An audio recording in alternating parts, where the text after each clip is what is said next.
Hello, everybody, and welcome to episode 21 of the SMCast. The SMCast is a weekly podcast here on the SM22 YouTube channel where we talk about life stuff and YouTube stuff and everything in between. We try and focus on stuff that you might be able to get some use out of. Today's episode, we are going to be talking about YouTube for the long term. Now, I am not an expert on YouTube for the long term, but I am going to tell you guys everything that I know from my experience as being a YouTuber for over 3 years now.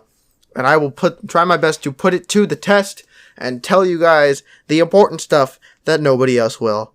Let's get into it. So, the SMCast, we're back. Yeah, season 2, episode 2. Expect special guests more often. This is like a little aside, like before we actually get into the thing. Expect special guests more often. Every episode up till now has been just me. I'm hoping as episode 22, we can start with a special guest. So we will hopefully have a special guest for that episode. Just with this episode, I was kind of running out of time. So I was like, hey, I'll just record it myself and we can have someone else as a guest for the next episode. If you would like to feature on an episode or you know someone who you would think would be a good person to feature on an episode, please let me know and I will have them feature on an episode of the SMCast. Who knows? It might be pretty cool. Also, let me know if you guys actually do listen to these, because some people do, some people don't. Anyways, let's do it. YouTube for the long term. So, I've been a YouTuber for about 3 years. I started in December of 2016. We are going into January of 2020, or at least currently is January 2020. So, 3 years, a month, basically around that time frame. I have edited videos for a long time. I have recorded videos for a long time. I've had a bunch of different experiences when it comes to video creation, and there's just a bunch of stuff that I can tell you. There are 3 main points that I must tell you from the get-go. So, let me tell you these very important points. Number 1 is probably the one that is most middle ground terms of important, because I understand many people's financial situations. It took me a long time to be able to get this right. Have good equipment. Now, I'm not saying go out and spend millions of dollars or even thousands of dollars on equipment. What I'm saying is, depending on what you're recording and what you're posting, you need to have something that works for it. Now, I'm not saying go out and get a $1,000 PC just to be able to record some kinds of videos. What I'm just saying is, whatever you do record with, make it good. Don't make it crappy. Now, something infinitely more important than video is audio. I feel like audio is probably a lot more important. It's just my opinion, but this opinion does seem to be shared with a lot of people. So if you are recording like a podcast, for example, make sure your microphone is at least a quality that you would like to listen to. This is pretty much what I think. Like, without any bias, if I listen to my audio and I look at my video quality, if I would watch that video realistically, like if it wasn't me, if it was just the quality of someone else, if I would watch the video, then it works for me. If I would listen to that guy talk because of his audio quality, like if he sounds like this, then it's not good. But if he sounds like this, then it's fine. You know, like this audio with a Blue Yeti, it could be better, of course. Of course, I can always improve. I've been improving for 3 years. I mean, I started out really crappily audio, but for now, this is good. This is actually very good. I'm hoping to maybe get like a Shure SM7B probably by the end of the year, but we'll see with that. I'm not entirely too sure what I can do, but it works. It works for now. It's not perfect, but it works. Now, my main issue is I have experience in having terrible audio. My audio quality was absolute garbage for years, actually. Until October-ish of 2017, I didn't have an actual microphone. I would just record on either on my phone, using my phone's microphone. Well, my phone's microphone is fine. But this phone's microphone is fine. The previous phone microphones were actual ass, and that's the problem. I do prefer to record my face cam separately to my gameplay whenever I record that kind of stuff. And for the most part, my phone's microphone works. There are instances where I would probably want to get a secondary microphone for my phone specifically so that I could record better. But that's something that's more of a, it works now, so I'll leave it. But before, my phone quality was terrible. The audio sucked, and I had a little thing. I had a headphone set plugged into it with a little microphone sticking out of that, and that was somehow worse than the phone quality. But I thought that it made me cool to look like a YouTuber with my little microphone up next to my headset and stuff. Now I know that having a secondary microphone is actually better, but I didn't know that at the time. I was a dumb kid. I did a lot of dumb things, and it didn't work for me, but it was all I had. And I understand. There are a lot of instances where that's all you have, but there are multitudes more instances where it is more beneficial to have something than to not have it. If you're going into YouTube for the long term, it is way more important to have audio from the get-go as opposed to not having it. For example, if you're going to drop $50, I would say a blue snowball, which is something that I used for over 2 years. Or not over 2 years, for almost 2 years, like a year and a half. I used a blue snowball. I've been using a Blue Yeti for about a year now. But for a year and a half, I used a blue snowball. And snowballs are cheap. Snowballs are about $50.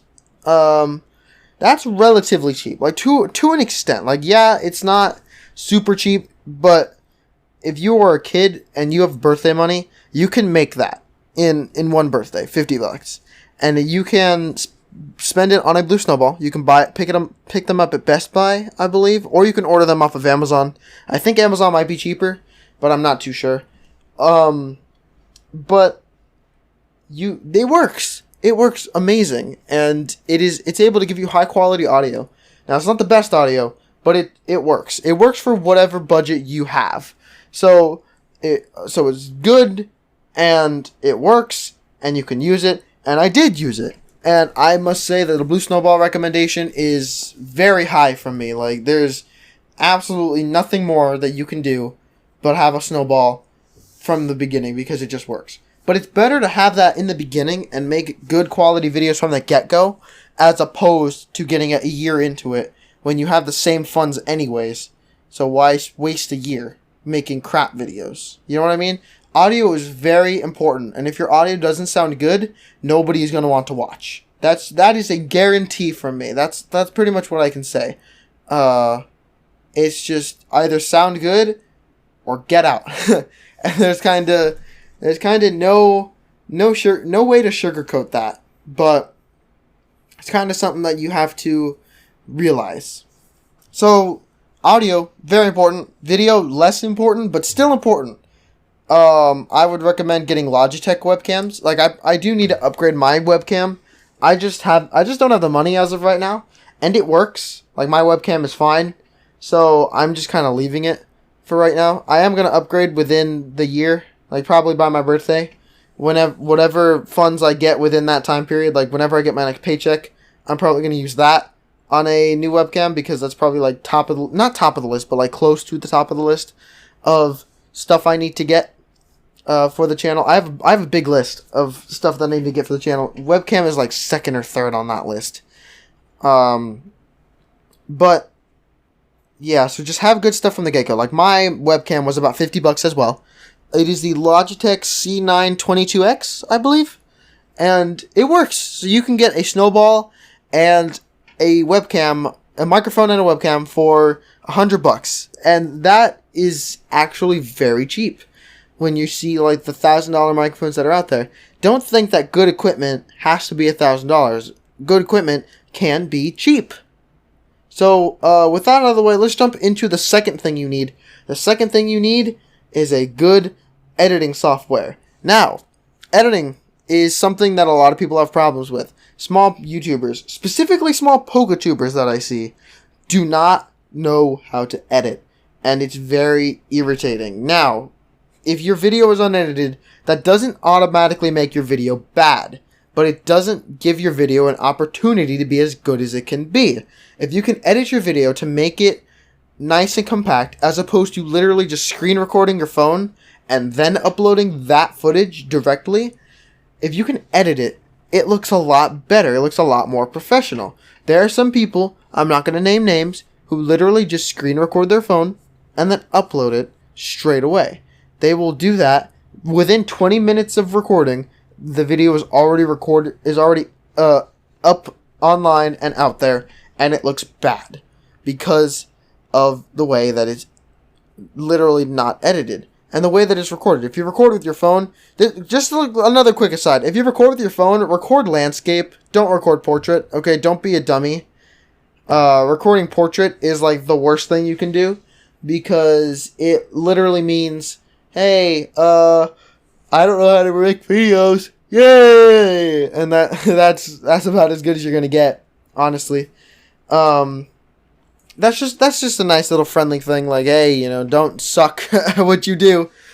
Yeah, so don't suck at that. But another thing is you have to edit. Now, editing softwares, I get it. Like, Adobe Premiere is very expensive. Now, I get it. Premiere Pro is expensive. Affording KineMaster Pro, which is what I use every year, is about $33 for the yearly subscription. Now, that works for me because I spend so much time editing that within a week, I spend about 3 to 4 hours of just editing. So within the year, I've edited about 100 to 200 hours worth of content, which is something that is very important to me. I feel like every year I would edit about 200 hours of content, which, again, important to me.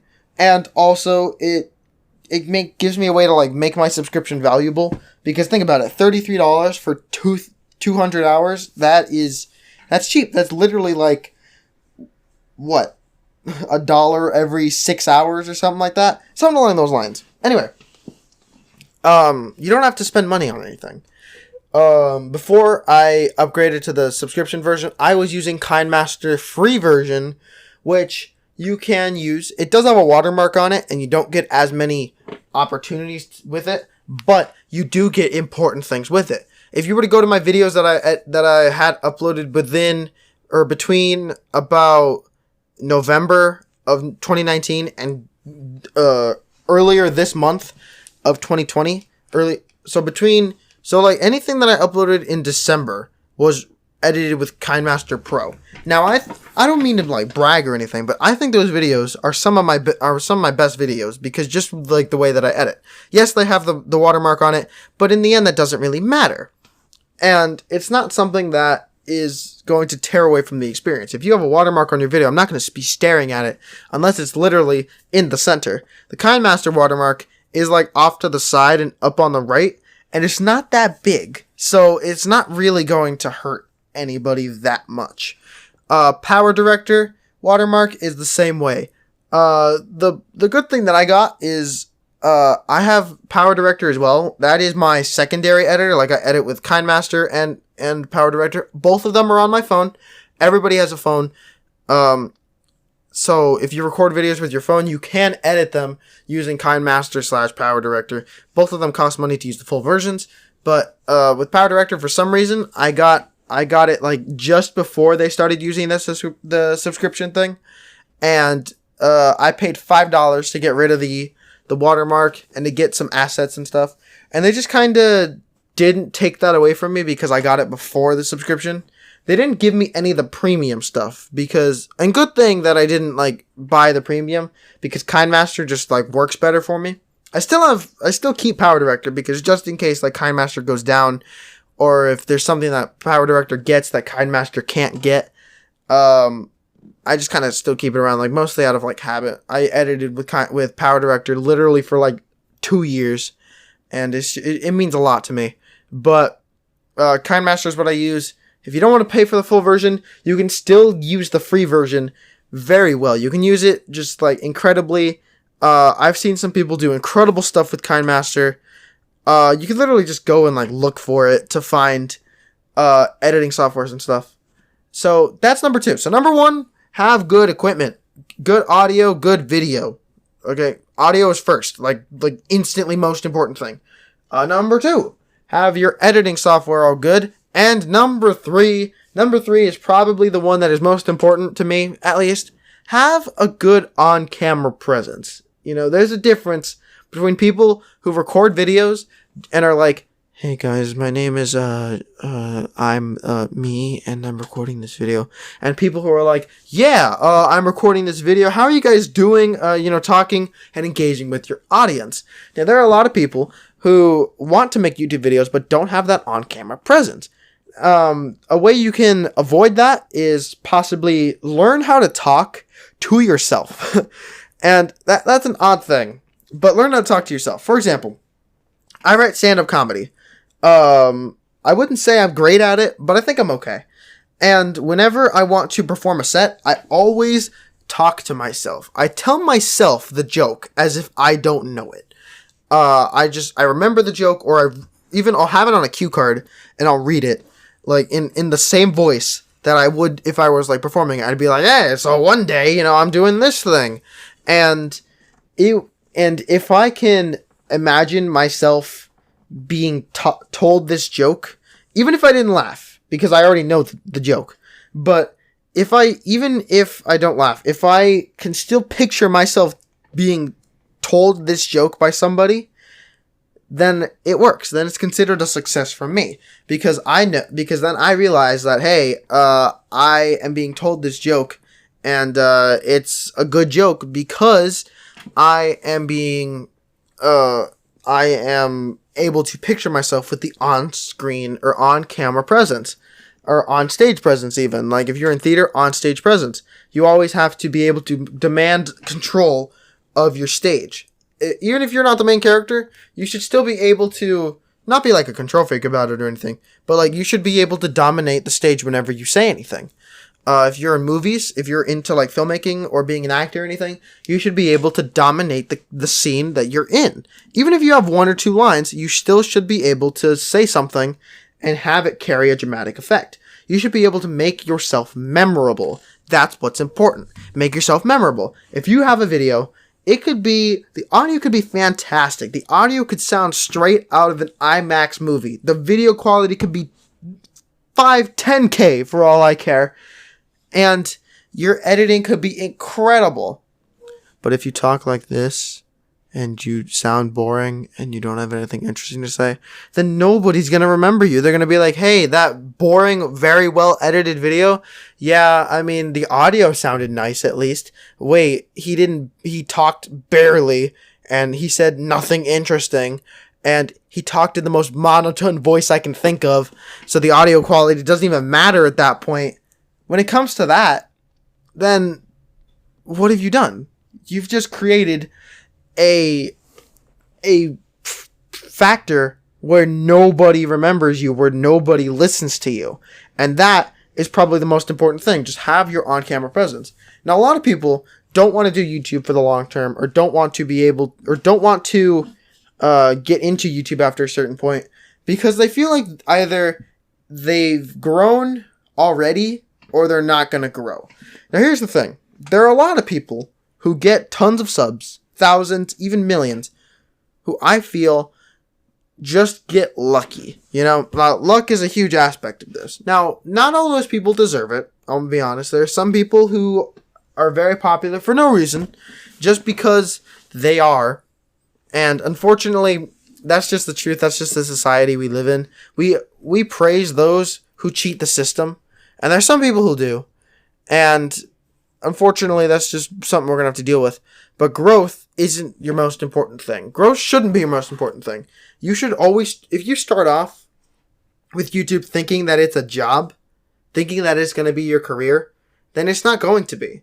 If you start off YouTube thinking that it's going to be your hobby, thinking that this is your escape out of your world into a world that you have control over, that is the correct answer. Because at that point, you're doing YouTube for the right reasons. You are not going into it thinking, wow, either I'm going to get 1,000 subs in the first month or I'm going to die trying. You don't think that because that's not your goal. Your goal shouldn't be to go in there with the idea of making it your job.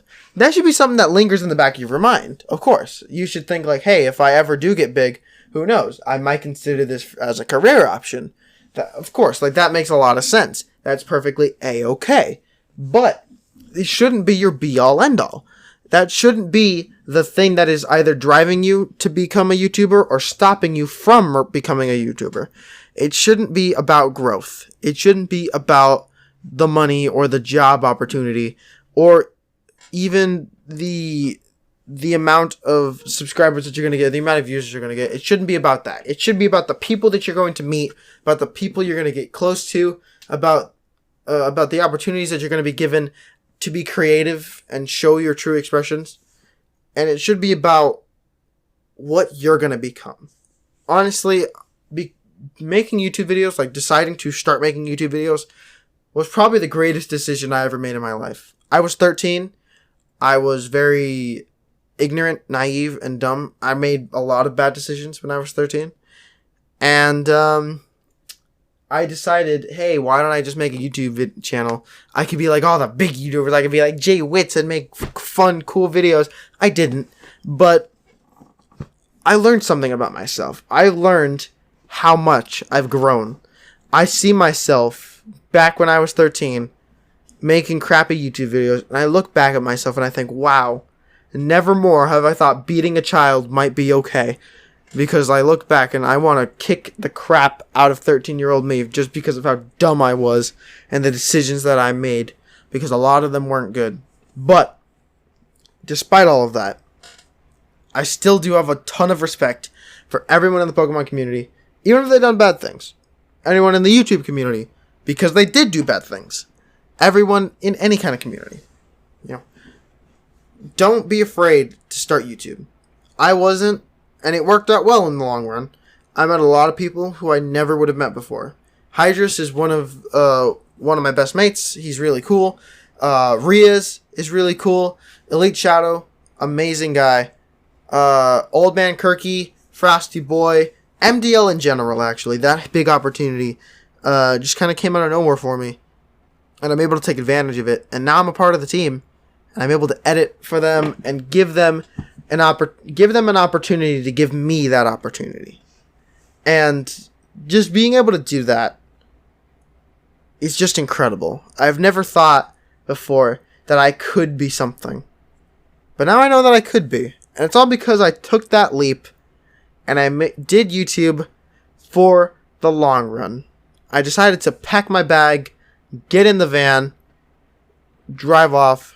We're in for the long haul. And I don't know where that analogy was coming from. I'm going to be honest. I don't know what the hell was like getting in the van.